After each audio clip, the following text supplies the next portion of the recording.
Hello ladies and gentlemen, what is up and welcome. Today I'm going to be going over a couple of builds you can use for the fire staff in a PvP scenario. Now, some of these are for open world and Outpost rush, and one of these is for wars. I've put some timestamps down below so that you can skip to any of these builds to check them out and see what's going on with them.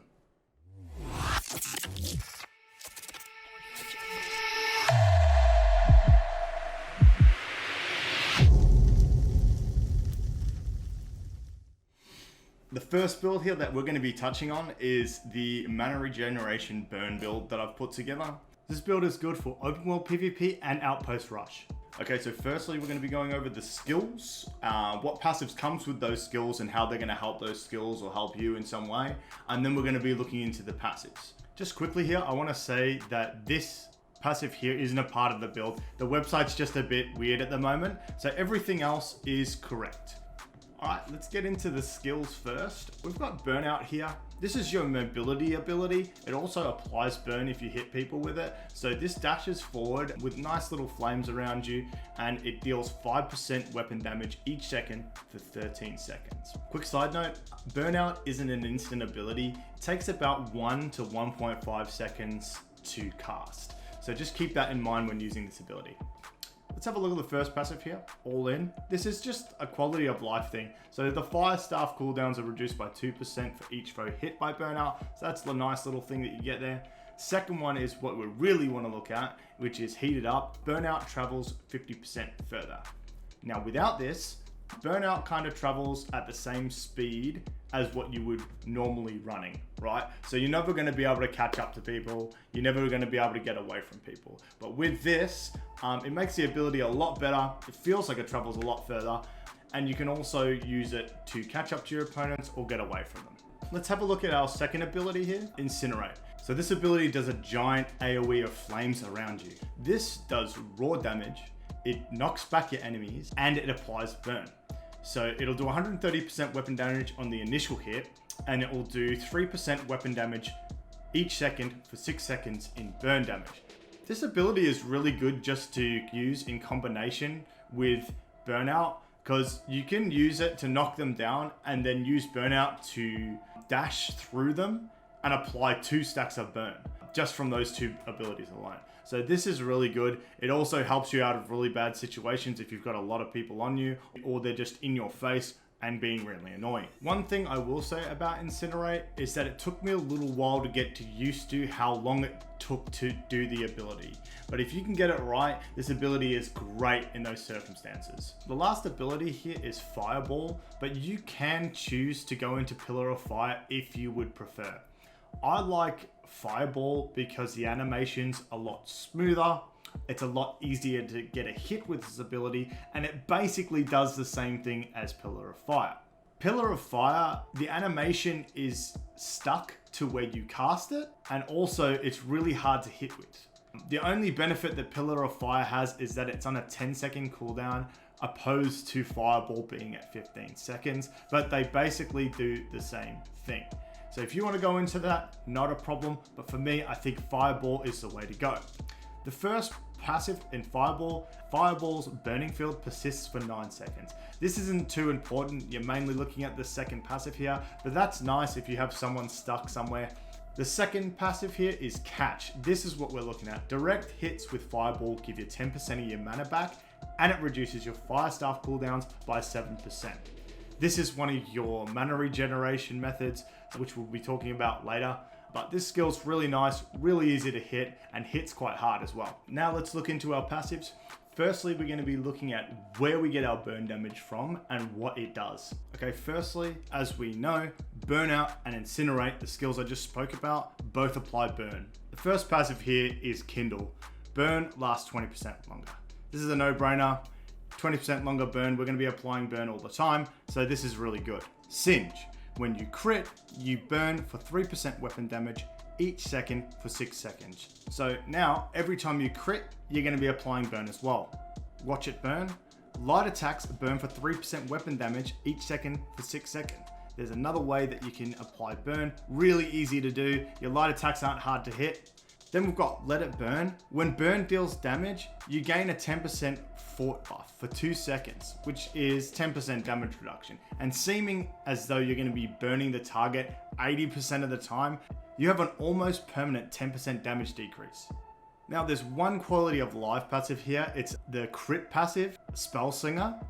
It makes your abilities gain an extra 15% chance to crit. And as we saw before, our crits are going to apply burn. So having more crit is great because then you're going to have more burn. Now onto the skills and passives that give you mana regen and why this build will almost never be mana starved.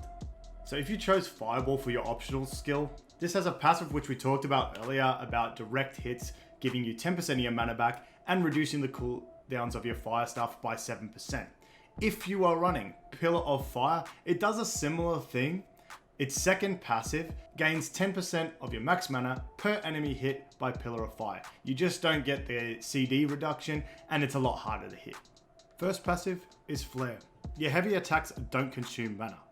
This is great because of our second passive we've got here, which is Spell Focus, which makes heavy attacks restore 5% mana. So you'll be getting free heavy attacks and it will be restoring your mana at the same time on hit. One quality of life mana related passive here, which is Clear Mind. So when you're above 50% mana, you have a 10% empower buff. This is great because in combination with all these passives, you should always be above 50% mana. Another thing I'd like to mention is the fourth perk in the intelligent attributes gives 10 mana per dodge once you get to that point. So that's another thing that will help you with mana regeneration. Now, damage passives. First one here is Prophet of a Fire God. 20% crit damage while holding a fire staff. Next is Pyromania. Damage increased by 20% while holding a fire staff and you're below 50% maximum health. Runes of Helios. Place a 2-meter rune on the ground, increasing spell damage by 30% while standing in it.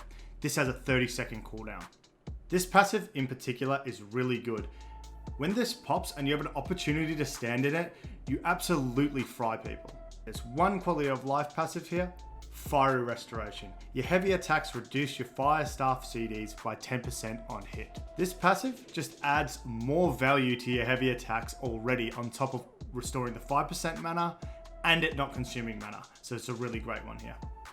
So that finishes up the mana regeneration burn build. Hopefully that's something that you enjoy. Let's move on to the next one, which is the Incinerate burn build.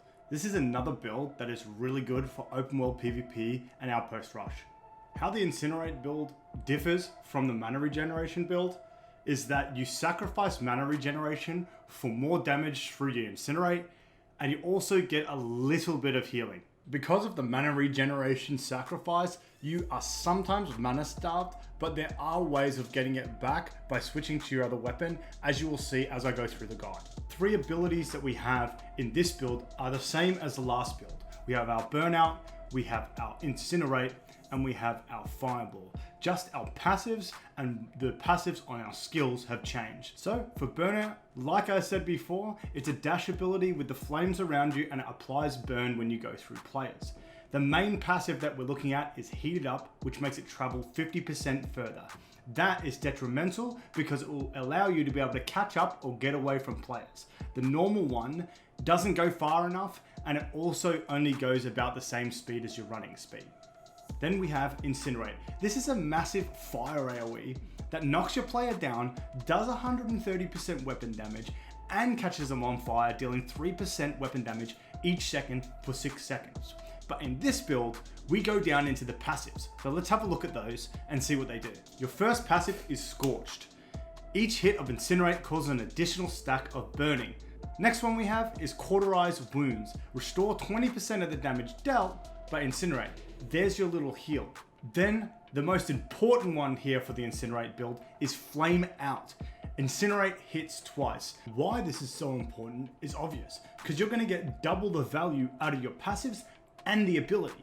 So each hit of Incinerate causes additional stack of burning. What this means is that if there's more than one character in the AoE when you do it, it will apply an additional stack of burning. So if you have 2 people in your AoE, you're gonna apply 4 stacks because it's gonna hit twice, right? then you're gonna get more value out of your heal as well. It restores 20% of the damage dealt by Incinerate. Again, you're hitting twice. So you're gonna heal twice for the damage that you've done. What's even more crazy about this is that this ability is only on a 12-second cooldown. That's not really that long for something that does something so impactful for you. So make sure you're using this as much as possible against your opponent. And the last skill here, again, it's optional, it's up to you. You can do the fireball if you want, which does give you the 10% of your mana back and reduces your fire staff cooldowns by 7%. Or in like 2 or more people situations, Pillar of Fire can be viable just because it gains 10% of your max mana per enemy hit by Pillar of Fire. You just don't get the CD reduction, which I don't like. And I think the animation is a little bit more clunky than what Fireball is. Fireball is a lot easier to hit and it gives you basically the same thing. Okay, so now let's look at the passives of where your burn damage is going to be coming from and what it does. First, we have Kindle.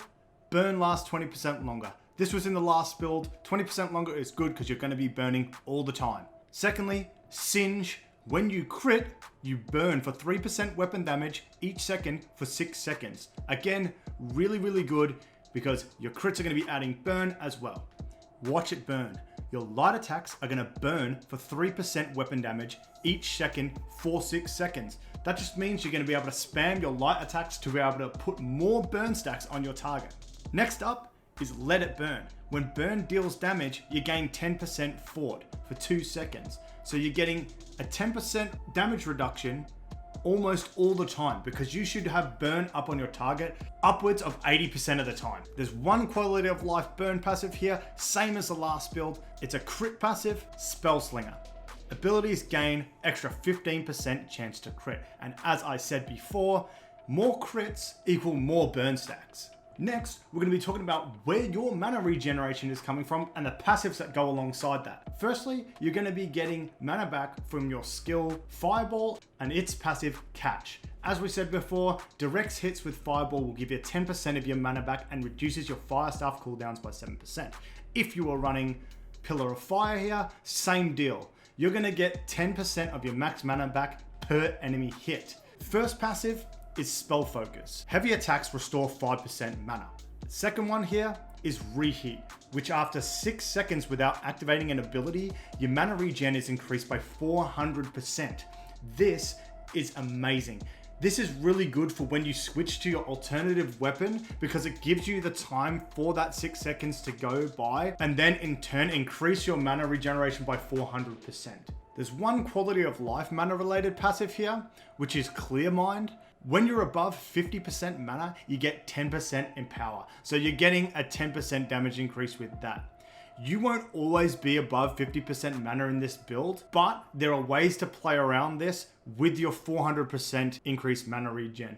So when you come back from your alternate weapon, you will be at 100% mana. So you'll have that 10% damage increase on your first Incinerate or any ability that you use. A side note here is that perk 4 in the intelligence attributes also give back plus 10 mana per dodge. So that also helps a little bit with the mana regeneration. Now let's move on to the damage passives. We only got one of these here and that's Pyromania.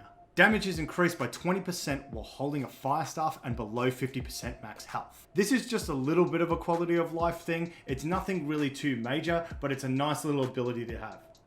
So that concludes our Incinerate build. It's a little more simple, not as passive driven, and has lots of damage and a little bit of heals. Lastly, let's get into our War build. In Wars, you're up against a lot more people and you're in a group of a lot more people as well. So the way this plays is very different. You're more going to be focusing on your big AoE spells and maximizing the amount of damage that you can do to a large group of people. Okay, so the skills that you're going to be using for your War build are Pillar of Fire, which is really good because it's going to give you your mana regeneration, Meteor Shower, your massive damage, and Incinerate. You can go Fireball here if you want instead of Incinerate, but I just like Incinerate because it enables you to be able to do some CC to the enemy and do some frontline damage while also healing yourself. Firstly, let's look at Pillar of Fire. Pillar of Fire's first passive is Pillar of Fire deals 40% more damage to foes at full health. This is okay. It's not really what we're looking at. It's more what we're looking at in the second passive, which is gain 10% of your max mana per enemy hit by Pillar of Fire. This is amazing because in wars, you're going to have a condensed amount of people in one area. You can sometimes get 80% mana just from one hit from this. So this is really good to have, especially because of our next skill, Meteor Shower. Meteor Shower drops 32 meteors at your target, dealing 34% weapon damage each hit. Mana cost 5 per second, so a 30 mana total. Your first passive here, hits of Meteor Shower give you 1% of your max mana back. Great, really good for your mana regeneration. Second passive here, Fiery Determination. While casting Meteor Shower, you are unstoppable. So you can't be interrupted by it, which is awesome because you want to get that full duration off. Last passive here is the third passive, Judgment of Helios. Cause 25% more meteors to hit during the entire channel of Meteor Shower. This is obvious, you're getting more damage out of your Meteor Shower. Your last ability, Incinerate. We're going all the way down the tree like we did in the last build. Scorched, each hit of Incinerate causes an additional stack of burning. Great. Next one, restore 20% of the damage dealt by Incinerate. Awesome. Next one, Incinerate hits twice, which means both those passives that we just spoke about have double the value. What I explained in the last build is that Scorched means that if you have more than one person in your AoE, then you'll do an additional stack of burning. This is amazing in wars. You can have 5 people around you, which means you're going to put 10 stacks of burning on each target that you hit with Incinerate, and you're CCing them, which is helping your team. Now let's look at where your damage comes from and your damage passives. So all your skills are going to be really big in the damage department. Your Meteor Shower, Pillar of Fire, and Incinerate all do insane amounts of damage when you get them off. Now let's get into the passives. Firstly, we have Singe. When you crit, you burn for 3% weapon damage each second for 6 seconds. Secondly, we have Spellslinger. Abilities gain an extra 15% chance to crit. Those two work really well with each other, obviously, because the more times you crit, the more burn damage you're going to be doing. On to the third, Prophet of a Fireguard. You have 20% crit damage while holding a fire staff. Again, really, really good. Next is Trial by Fire. This is on a 120-second CD, but when you are struck, you create a field of fire around you, dealing 5% weapon damage to all nearby enemies in a 4-meter radius. It activates when you're struck in battle and lasts 10 seconds. This is amazing in wars because when you're pushing, especially on attack, you're going to get hit, and then everybody in that radius is going to be getting hit by your 5% weapon damage to all the nearby enemies, and that's not capped, so you're going to be hitting everybody. Runes of Helios. This is on a 30-second cooldown. It places a 2-meter rune on the ground, increasing spell damage by 30% while standing in it. This is really good on attack and on defense because you're generally going to be in the back line doing your AoE damage from a distance. So you're going to have the opportunity to be able to stand in this for its full duration. Next up is Pyromania. Damage is increased by 20% while holding a fire staff and below 50% maximum health. In wars, there'll be times where your health is going up and down, so this may help a lot in those circumstances. Last thing for the build here, where your mana regeneration comes from and what passives come along with that. Firstly, as I said before, your skill Pillar of Fire is a huge mana regeneration tool, so getting a lot of players in that is going to benefit you a lot in the mana regen department. First passive we have is Flare. Your heavy attacks don't consume mana. Second one here is Spell Focus, which heavy attacks restore 5% mana. These two work really well with each other as your heavy attacks won't consume mana and on hit will give you 5% back. There's one quality of life mana related passive here, and that is Clear Mind. While you're above 50% mana, you get 10% in power. Most of the time when you're in the backline, you're going to have 100% mana solely by using Pillar of Fire off cooldown. So you're going to have a permanent increase of 10% damage. Side note, perk 4 in the intelligence attributes also gives back 10 mana per dodge. So that concludes our war build and the entire video. So hopefully one of these builds pique your interest and they work for you. Try it in the open beta. Hopefully not a lot of this will change, but if it does, I will update in the comments what has changed and what I would do. Let me know in the comments below if this helped you out, and I'll see you in the next one.